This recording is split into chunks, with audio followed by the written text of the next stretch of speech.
Princess Zara stood in the Grand Council chamber of the Kelphani Empire, her dark blue scales catching the light from the massive crystal chandelier above. The chamber was filled with the most powerful beings in her civilization, generals with battle scars covering their thick hides, admirals whose ships had fought across 1,000 star systems, and politicians who had shaped the fate of worlds. All of them now looked at her with a mixture of hope and desperation. "Your Highness," spoke General Korath, his voice deep and rumbling like distant thunder. "The Vorthak horde has taken another 3 systems this cycle. Our forces are stretched too thin. We need this alliance with the humans." Zara nodded slowly, though her heart felt heavy in her chest. At 7 feet tall with powerful limbs and natural armor plating, she was considered beautiful by Kelphani standards. Her people were warriors born, raised from childhood to value strength and honor above all else. The idea of marrying outside their species, especially to a human, went against everything she had been taught. Thunder of Kelthos broke through the clouds above Ves Prime like a metal arrow, its hull glowing from atmospheric entry. Zara gripped her weapon harness as the ship shook under enemy fire, watching the tactical displays show incoming missiles from the Vorthak vessels above. "Deception is working," reported the communications officer. 2 Vorthak ships are moving toward the processing plant. They are taking the bait. Ben sat calmly in his observer seat, studying the real-time sensor feeds as if he were reading a peaceful report instead of tracking an active battle. His fingers moved across his personal data pad, making notes and calculations that Zara could not understand. "1 ship remains over the colony," General Korath announced. "We still face superior firepower. The remaining ship is their command vessel," Ben said without looking up from his display. "It will have better armor and weapons than the other 2. "How can you tell?" Admiral Thessa asked. Ben highlighted several points on the tactical screen. "Look at its position relative to the others. It stayed back while sending its companions to investigate the plant. That suggests a commander who thinks strategically rather than just attacking blindly." Zara watched Ben work, seeing something she had not noticed before. Every movement was economical and precise. There was no wasted motion, no nervous energy. It was like watching a predator at rest, conserving energy for the moment when action became necessary. "We are approaching the landing zone," the pilot announced. "Vorthak ground forces have the mining complex surrounded. Estimate 40 to 50 enemy troops." Through the ship's viewports, Zara could see the colony below. Smoke rose from damaged buildings, and flashes of weapons fire lit up the gathering dusk. The mining complex sat in a valley surrounded by rocky hills where Vorthak soldiers had positioned themselves with clear fields of fire. "Standard assault pattern," General Korath ordered. "We drop fast and hit their positions before they can coordinate a response." "Wait," Ben said quietly, but with an authority that made everyone turn to look at him. "May I suggest a different approach?" General Koratha's expression showed his frustration. "This is not a time for experimental tactics, human. Lives are at stake." "That is exactly why we should not do what they expect," Ben replied, his voice still calm but with steel underneath it. "Look at their positions. They have set up perfect crossfire zones covering all the obvious landing sites. A direct assault will cost us half our forces before we reach the complex." Ben stood and moved to the tactical display, his fingers dancing across the controls to show different areas of the terrain. "But they have made a mistake. They are so focused on the complex that they have not secured their rear approach. The terrain behind their positions is impossible," Admiral Thessa protested. "Sheer cliffs and loose rock. No one could approach from that direction." Ben smiled, and for the first time since Zara had met him, the expression was not entirely pleasant. "No one expects anyone to approach from that direction. That is what makes it perfect." "You cannot be serious," General Korath said. "Even if we could somehow climb those cliffs, we would be completely exposed." "Not we," Ben said. "Me." The silence in the ship's command center was complete except for the hum of the engines. Zara felt her heart skip a beat as she realized what her husband was proposing. Ben, no, she said firmly. You have no combat training. You would be walking into certain death. Ben turned to look at her, and Zara saw something in his eyes that made her take a step back. It was not fear or uncertainty. It was the look of someone who had been waiting his entire life for this moment. Trust me, he said simply. This is madness, General Korath declared. I cannot allow a civilian to attempt such a mission. I am not just a civilian, Ben said, and suddenly his entire posture changed. The gentle diplomat disappeared, replaced by something that moved like liquid death. I am a human being. And my people do not leave innocents to die when we can do something about it. Before anyone could stop him, Ben was moving toward the ship's equipment lockers.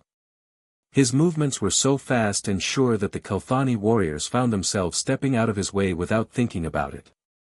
What are you doing? Zara demanded, following him. Getting what I need, Ben replied, pulling items from the locker with practiced efficiency. He selected a Kelthani combat knife, too large for his hands but balanced well enough for his purposes. A coil of climbing rope. A set of small explosive charges used for breaching doors. A communications headset. That equipment is not designed for humans, Admiral Thessa pointed out. I will make it work, Ben said with absolute confidence. He stripped off his diplomatic robes and stood revealed in the simple black bodysuit he had worn underneath. Zara was surprised to see that beneath his loose clothing, Ben's body was lean and muscular, built for speed and endurance rather than raw power. Give me 10 minutes after I reach the cliffs, Ben said, strapping the equipment to his body. Then begin your assault on their front positions. They will be distracted. How will we know you have reached the cliffs? General Korath asked. Ben's smile was cold as winter starlight. You will know. The ship's cargo bay doors opened with a rush of alien air, and Ben was gone into the night without another word. Zara rushed to the observation window, trying to track his movement through the darkness, but he had vanished completely. Sensors show him moving toward the cliff face, the ship's operator reported. But I am losing his signature. He is using the terrain to mask his approach. Zara watched the tactical display as a small dot representing Ben moved across the landscape with impossible speed. He was covering ground that should have taken an hour to cross in less than 20 minutes, somehow finding paths through terrain that looked impassable from above. How is he moving so fast? She whispered. Humans are persistence hunters, Admiral Thessa said thoughtfully. On their homeworld, they evolved to chase prey across vast distances. Perhaps that gives them advantages we do not understand. Ben reached the base of the cliffs and began to climb. Zara watched in fascination as he moved up the rock face like he was born to it, finding handholds and footholds that the sensors could barely detect. His progress was steady and relentless, never pausing, never hesitating. He is actually going to make it, General Korath said with amazement in his voice. Contact, the communications officer announced. I am receiving a signal from the human's headset. Ben's voice came through the speakers, quiet but clear. I am in position above their rear guard.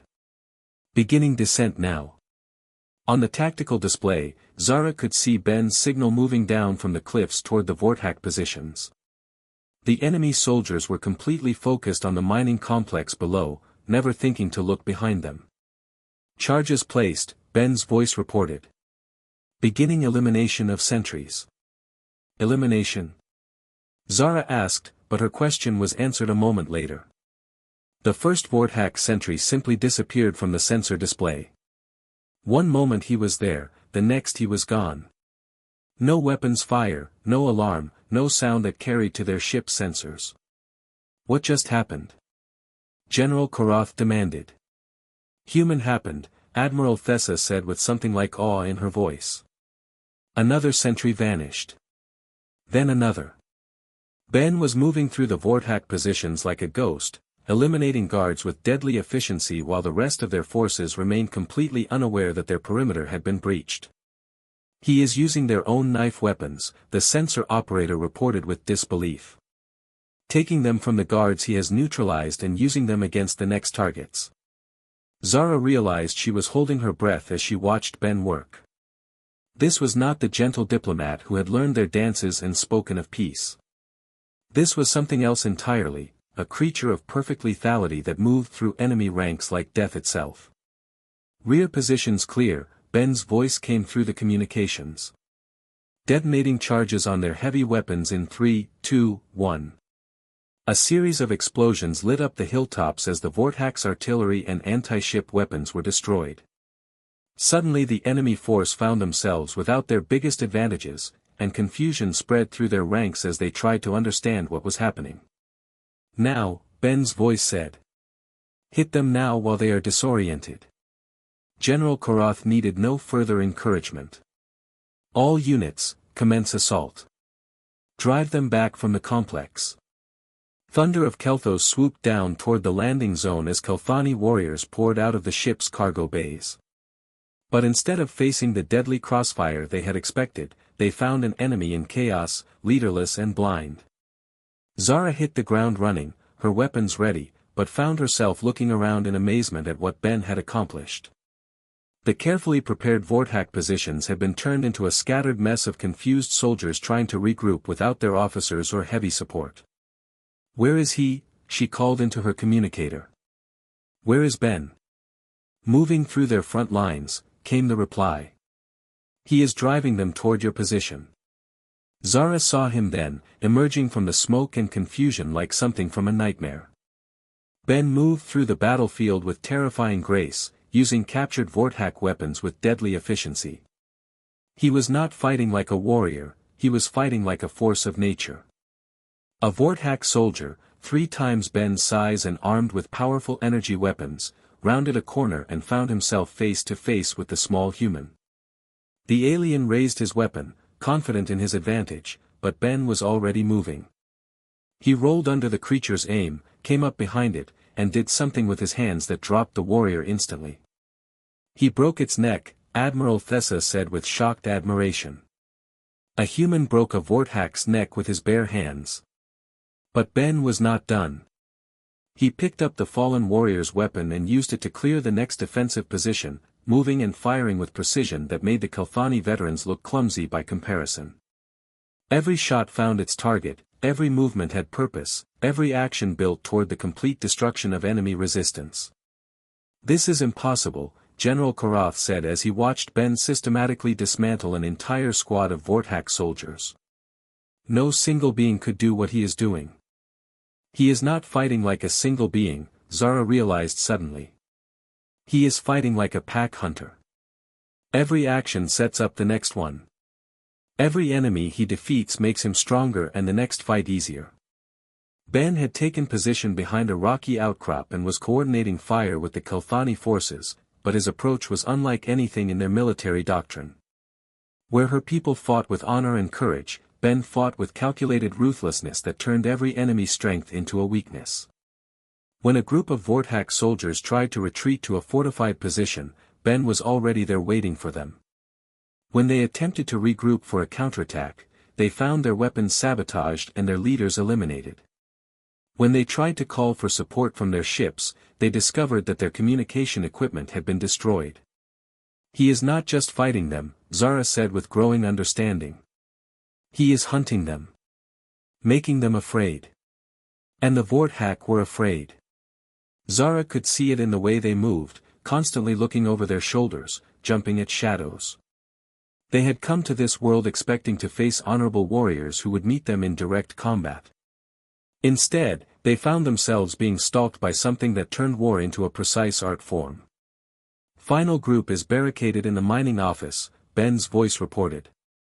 "They have hostages. Moving to neutralize." "Wait," Zara called.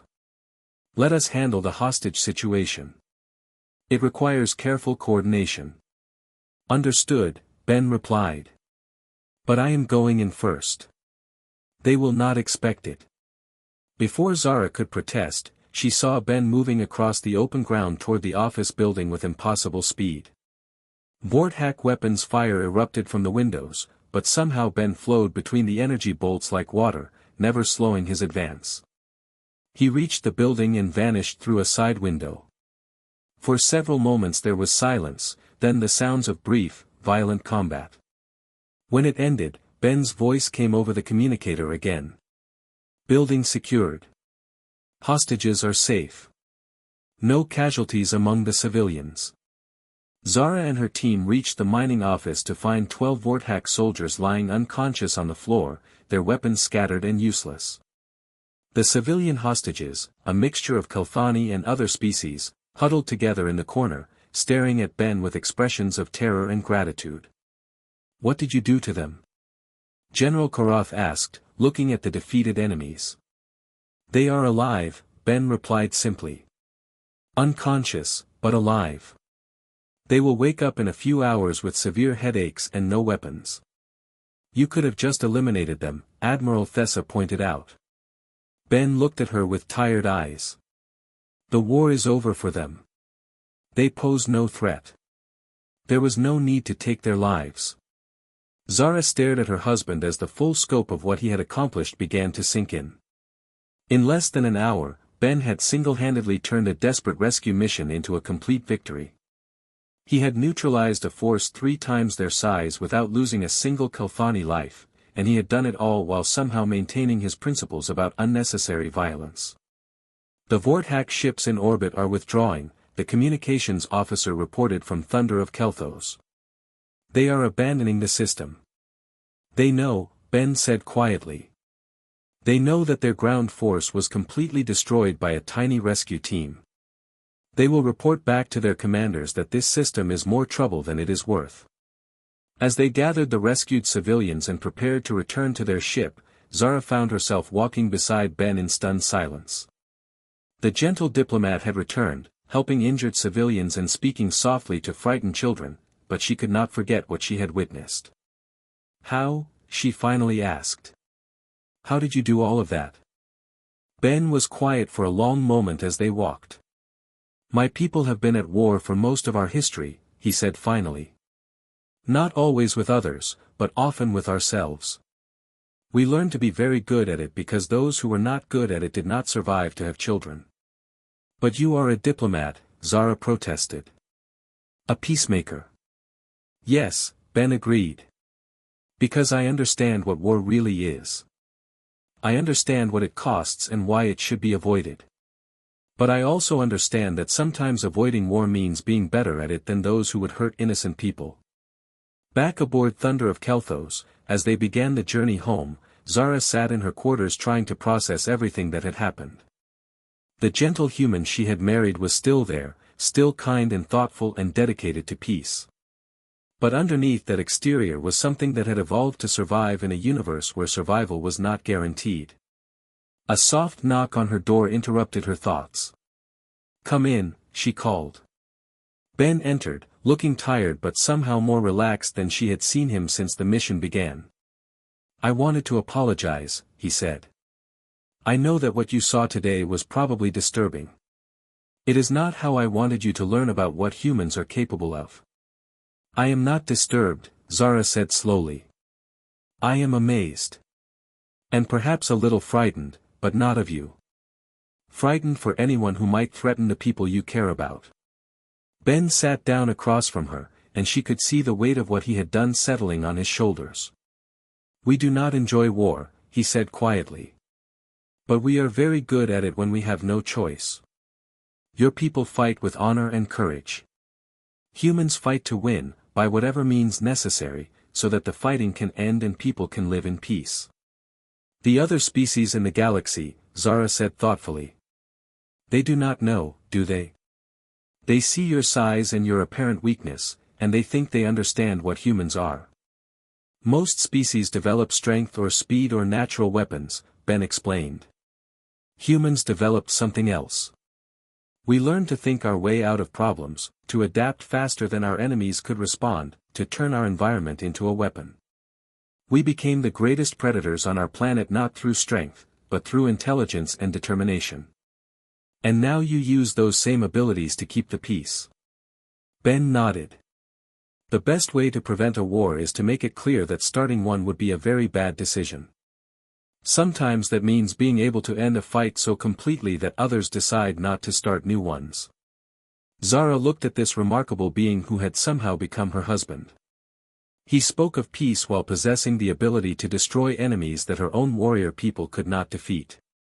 It was a contradiction that somehow made perfect sense. The Vorthak will spread word of what happened here, she said. Other raiders will think twice before attacking systems under human protection. That is the idea, Ben agreed. Fear can be a tool for peace, if it is used wisely. Better to frighten enemies into staying away than to have to fight them later. As their ship traveled through hyperspace back toward Kelthos, Zara realized that her marriage to Ben had given her people something more valuable than trade routes or military supplies. It had given them an ally that understood war so completely that it could make peace possible. She had married a human for peace, and then watched him battle like a god of war. Now she understood that for humans, these were not opposites, they were two parts of the same whole. The ability to bring terrible destruction made the choice to seek peace meaningful. And perhaps, she thought as she watched the stars stream past, that was the most human thing of all. Tell me again about these humans, she said, turning to face Ambassador Velik, the only member of the council who had actually met their kind. Velik shifted uncomfortably in his seat. They are small, Your Highness. Much smaller than us. Their skin is soft, with no natural protection. They have no claws, no fangs, no armor plating. By all appearances, they are among the weakest species in the galaxy. Then why do we need them? Asked Admiral Thessa, her voice sharp with frustration. If they are so weak, what good can they do against the Vorthak? They control the trade routes through the spiral arm, Velik explained. Their territory sits right in the middle of the path between our worlds and the resources we need. Without their cooperation, we cannot get the supplies necessary to fight this war. The Vorthak have cut off our other supply lines. Zara walked to the great window that looked out over the capital city of Kelthos. Millions of her people lived in the towering spires below, going about their daily lives while the shadow of war grew longer with each passing day. The Vorthak horde was unlike any enemy they had ever faced. Where most civilizations fought with honor and followed rules of war, the Vorthak consumed everything in their path like a plague of metal and death. What is the name of the human I am to marry? She asked without turning around. Benjamin Torres, Velik replied. He is one of their diplomats. From what we understand, he has helped negotiate several peaceful agreements between human colonies and other species. A peacemaker, Zara said with a slight smile. How fitting.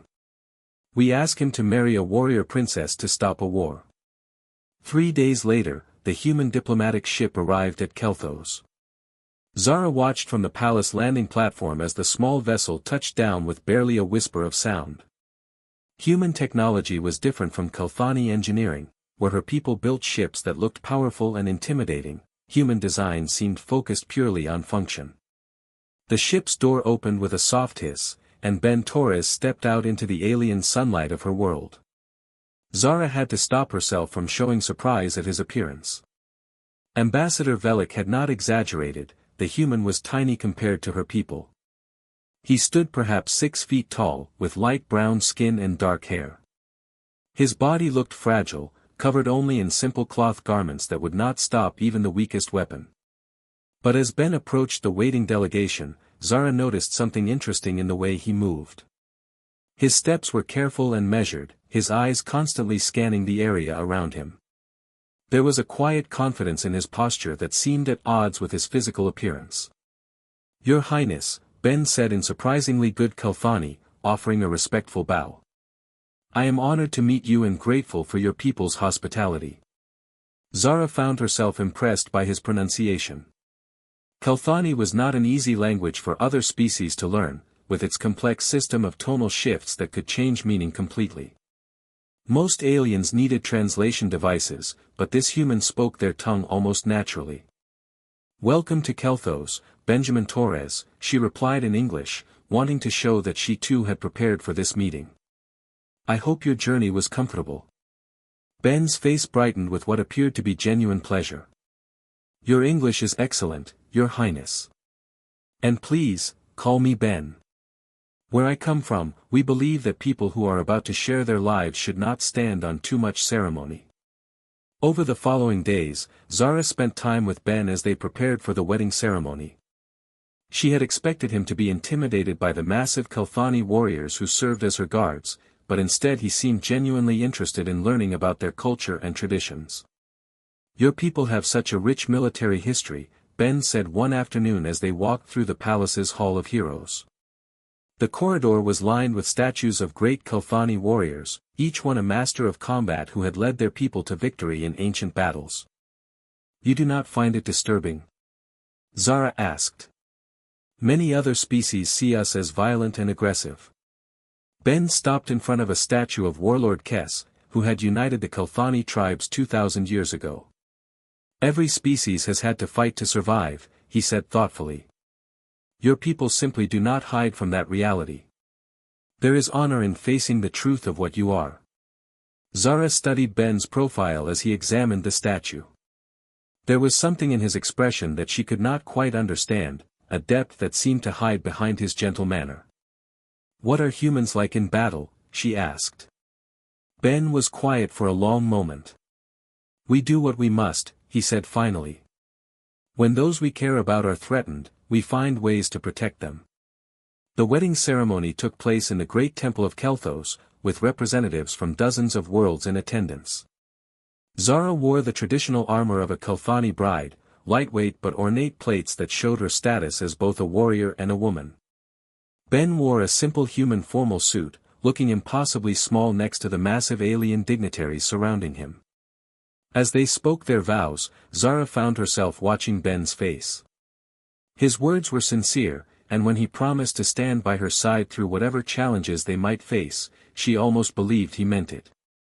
Almost. The celebration that followed was loud and joyful, with music and dancing that lasted well into the night. Ben surprised everyone by learning several traditional Kelthani dances, moving with a grace that seemed natural despite the obvious differences in their body structures. You are full of surprises, Zara said as they finally retreated to the quiet gardens behind the palace. I hope they are pleasant ones, Ben replied with a smile. I know this situation is not ideal for either of us. We are both doing this for our peoples, not for love. But I hope we can at least become friends. Zara looked at this strange, small creature who was now her husband. I would like that, she said, and found that she meant it. In the weeks that followed, Ben threw himself into learning everything he could about the war against the Vorthak. He studied battle reports, supply chains, and troop movements with an intensity that surprised the Kelthani military commanders. His questions were sharp and insightful, often pointing out problems that the generals had overlooked. Your husband has an interesting mind, General Korath told Zara after one particularly long strategy session. He sees patterns that we miss. He is certainly dedicated, Zara agreed. She had been watching Ben work, and his approach was unlike anything she had seen before. Where Kelthani tactical thinking focused on strength and direct confrontation, Ben seemed to look at problems from angles that had never occurred to her people. The Vorthak expect you to fight them the way every other species has fought them, Ben explained to the assembled commanders one day. They have adapted their strategies to counter traditional military thinking. But what if we do not give them what they expect? What do you mean? Asked Admiral Thessa. Ben pulled up a holographic display of the current front lines. They attack in overwhelming force, counting on your honor code to make you meet them head-on in fair battle. But war is not about fairness. It is about winning so that your people can live in peace. Some of the officers shifted uncomfortably at this suggestion. The Kelthani way of war had always emphasized honorable combat, facing enemies openly and proving their strength through direct confrontation. You suggest we abandon our traditions? General Korath asked, his tone slightly offended. I suggest you expand them, Ben replied calmly. Honor is about protecting those who cannot protect themselves. If changing your tactics saves Kelthani lives and defeats an enemy that shows no honor themselves, where is the shame in that? Zara watched the exchange with growing interest. Ben spoke with quiet authority, never raising his voice or showing disrespect for their customs, but somehow making his points impossible to ignore. There was something about the way he approached problems that made her think there was much more to humans than their small size and apparent weakness suggested. The first real test of Ben's ideas came 3 weeks after the wedding. A priority communication burst arrived from the border system of Ves Prime, where a small Kelthani colony had been established to mine rare crystals needed for their warships. Vorthak raiders have broken through our perimeter, the message crackled with static from the damaged communication array. Colony under attack. Civilian evacuation in progress. Request immediate assistance. General Karath was already mobilizing a response force when Ben stepped forward. "I would like to accompany the rescue mission," he said quietly. The room fell silent. Admiral Thessa looked shocked, while several junior officers exchanged glances that clearly questioned the human sanity. "Ben," Zara said carefully, "this will be a combat mission.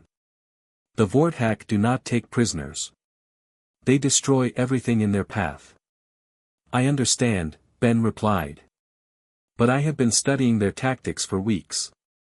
I might be able to help." "You have no military training," General Karath pointed out. "No experience with weapons or combat. You would be a liability." "I have training you might not expect," Ben said, his voice still calm but with something new underneath it that Zara could not identify. "And I need to see how the Vorthak actually fight if I am going to help plan effective strategies against them." Zara found herself torn between wanting to protect her new husband and curiosity about what he might contribute. "If you come with us, you will follow my orders without question," she said finally. "You will stay back from the fighting and observe only." "Understood," Ben agreed. 2 hours later, they were aboard the fast attack ship Thunder of Kelthos, racing toward Ves Prime at maximum speed. The journey would take 18 hours, and Zara spent much of that time watching Ben prepare for what was to come. He did not arm himself with Kelthani weapons, which were too large for his hands anyway. Instead, he spent time reviewing the ship's sensor data and tactical systems, familiarizing himself with their capabilities. He asked detailed questions about Vorthak biology and psychology, taking notes on everything from their reaction times to their social structures. "You are very calm for someone about to see their first real battle," Zara observed. Ben looked up from the tactical display he had been studying. "Fear is a tool," he said simply. "It can protect you or paralyze you, depending on how you use it." "You speak like someone who has been in combat before." "Every human has been in combat," Ben replied. "Maybe not with weapons and armies, but we all fight battles. Sometimes they are against other people, sometimes against circumstances, sometimes against ourselves. The principles are often the same." When they dropped out of hyperspace at Ves Prime, the situation was worse than anyone had hoped. The colony's defensive platforms had been destroyed, and fires burned across the main settlement. 3 Vorthak assault ships hung in orbit like metallic predators, launching wave after wave of raiders toward the planet's surface. "Colonial militia is trapped in the mining complex," reported the ship's sensor operator. "Approximately 200 civilians, including families. Vorthak ground forces have them surrounded."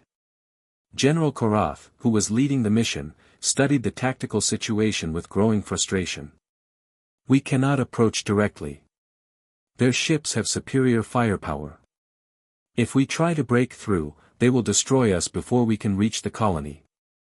Zara watched Ben as he examined the same data. His expression was thoughtful, almost peaceful, but she could see his mind working behind his eyes like a machine calculating possibilities. "What if we do not approach directly?" Ben asked quietly. "What do you mean?" General Karath turned to look at the small human. Ben highlighted several points on the tactical display. "The Vorthak are focusing on the mining complex because that is where the people are. But what they want is to strip the planet of resources before they leave. What if we give them a bigger target?" I do not understand. Ben's fingers moved across the control interface, marking locations on the planet's surface. There is a processing plant here, about 50 kilometers from the colony. It contains refined crystals worth 100 times more than anything in the mining complex. If they knew it was there, and if it appeared to be lightly defended, they would redirect their forces to secure it first. Admiral Thessa frowned. But the processing plant is automated. There are no people there to save. Exactly, Ben said with a slight smile that sent an unexpected chill down Zara's spine. Which means we can destroy it along with any Vorthack forces that go after it, without risking civilian lives. The plan was simple but effective. Thunder of Kelthos would broadcast false communications suggesting that the processing plant was being used as a backup evacuation point for the colony's most valuable personnel. Meanwhile, the real rescue force would use the distraction to reach the trapped civilians. It will work, General Koroth admitted grudgingly. But only if the Vorthack believe the deception. They will believe it, Ben said with quiet confidence. Because it is exactly what they would do in our position. Protect the valuable resources first, worry about common civilians later. As they moved into position, Zara found herself studying her husband with new eyes. The gentle diplomat who had learned their dances and spoken of peace was still there, but underneath she was beginning to see something else. Something that understood war in ways that made her warrior people look naive. The ship's alert klaxon sounded as they prepared to enter the planet's atmosphere. Zara checked her weapons and armor one final time, then looked at Ben who was calmly reviewing the sensor data one more time. Are you ready for this? She asked. Ben looked up at her, and for just a moment she saw something in his eyes that was not entirely human. It was ancient and predatory and completely without fear. Yes, he said simply. I think I am. As Thunder of Kelthos dove toward the burning planet below, Zara realized that she was about to learn something important about the species her people had dismissed as weak and harmless. Something that might change everything she thought she knew about war, about strength, and about the quiet human who now shared her life. The first part of her education was about to begin.